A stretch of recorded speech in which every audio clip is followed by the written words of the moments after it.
Hey guys, good morning to Mr. Reader. So today we will be reading the chapter 11 of When Calls the Heart by Jannete. Okay, and those who haven't heard the last 10 chapters can check on the YouTube channel. And if you haven't subscribed yet, please consider subscribing. I'll be more grateful for that. And the chapter 11 is the Petersons. So after Lars had returned with a pail of fresh water, he began to haul wood. He did not stop until I insisted that I would be unable to get out of my house if he brought more in any more. He grinned, then proceeded to chop a fine supply of kindling.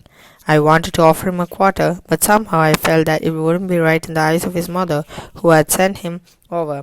So instead, I fixed him a few more slices of bread and jam. He sat on my step and ate them, while I sat beside him. How many students do you think I'll have? About 18 or 19, or maybe, if the bigger boys come, perhaps 20 students of all ages and abilities. It seems to have like an awesome task. We only have desks for 16, so the authors will have to have table and benches, Lars continued. And who will look after getting tables and benches? I asked him, knowing that he was right about the desks. I had counted them the night before, but had seen no evidence of tables or benches. Mr. Laverley asked Mr. Johnson to build them. He is a core builder. I smiled. I will see. Will they be ready for Monday? Do you think? Supposed to be. Lars finished his last bit of bread. I better go. Mama will need me. Thanks for the bread and yam. Oh yeah. Ma says come to supper tonight, 6 o'clock. Right over that way across the field. Can I come? I'd be delighted. He frowned slightly. Does that mean you will? I will. Good. And with a grin, he was gone. Thank you for the wood and water, I called after him. I spent the rest of the day sorting through my little house, making a list of the items I would need to purchase and wishing desperately that I had my trunks. Mr. Laverley did not come by as I had hoped, and I had no way of knowing where or how to contact him. At 20 minutes to 6, I straightened my hair, brushed off my dress, and set out to find the Petersons. Lars was right. As soon as I passed through the grove of trees behind the school grounds, I could see their farm sitting on the side of the next hill. At times I lost sight of it as I passed through other groves of trees, but my bearings seemed to hold true. It was always there, just where I expected it to be, whenever I emerged from the woods. Anna Peterson greeted me with a warm smile. Her English was broken and she spoke with a heavy accent, but her eyes danced with humor as she laughed at her own mistakes. We are so glad you come. We need school bad, so children don't talk none like me. Mr. Peterson welcomed me too, and the warmth of their friendliness made it easy for me to respond. Olga and Peter were very shy, else was a bit more outgoing, though still quick to drop her gaze and step back if I spoke directly to her. Anna was a good cook. The simple ingredients in her big kitchen produced mouth-watering food. It was awfully nice to enjoy a meal with the family again. The evening went quickly, and before I knew it, I could see the sun sinking slowly toward the treetops. Dusk was stealing over the land, making me feel like curling up and purring with contentment. I must go, I announced. I hadn't realized it will soon be dark, and I'm not very sure of my way. Lars will go where he knows the way good. I accepted Lars' company with gratitude. Mrs. Peterson insisted on giving me a basket of food, milk, cream, butter, eggs, bread, and fresh vegetables from a garden. I tried to explain that I still had milk and cream on hand. I raw out milk will be no good, she insisted.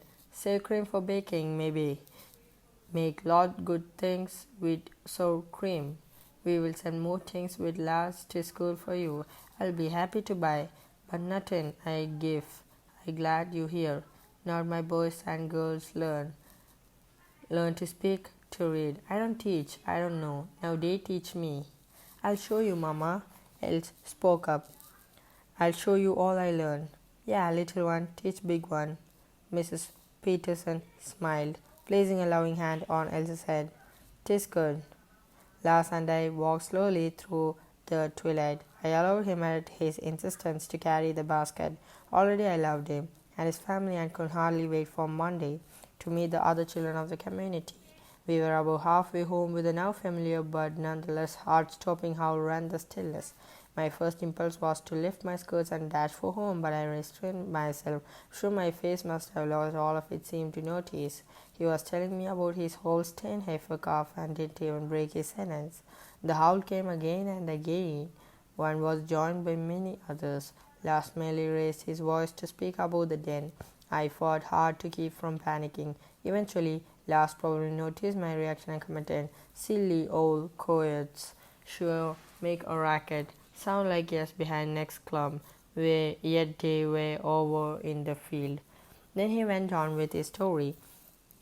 Last's easy dismissal of the animals reassured me, and my heart slowly returned to its normal beat. When we reached the teacher age, Last went in with me. He found the matches and lit the lamp, then unloaded the basket of food onto my small cupboard. "Yeah, we need enough fire. Not tonight. It's plenty warm. I won't be staying up long." I was beginning to feel weary from the lack of sleep the night before.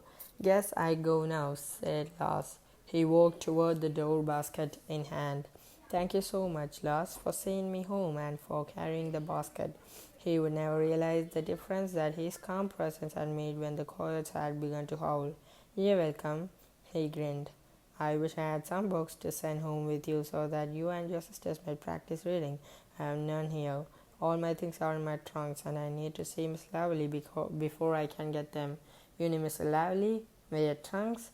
Still in Lacombe, there was no room to bring them in the automobile. "Yeah, need 'em? I certainly do," I said emphatically. He nodded, then with a wave and grin pushed open the door.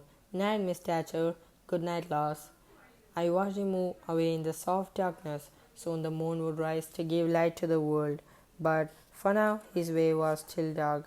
Yet he moved forward without uncertainty or fear. The coyotes howled again, but Lars paid no attention to them as he hurried off toward home. I turned towards the coyotes now.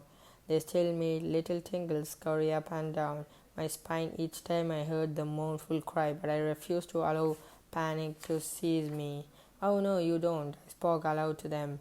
"You made a cringing, frightened coward of me last night, but never again, never again." Still, I was glad to hook my door behind me as I entered the little teacherage I now called home. And chapter 11 is over, and we'll be going up to chapter 12 the next video. And if you want to listen more on this without the video, just you can listen through Spotify. Just search Mr. Reader and you'll be getting all those 10. I'll be uploading them right away. So thank you for watching. Please consider liking and subscribing if you haven't done yet. Thank you for watching.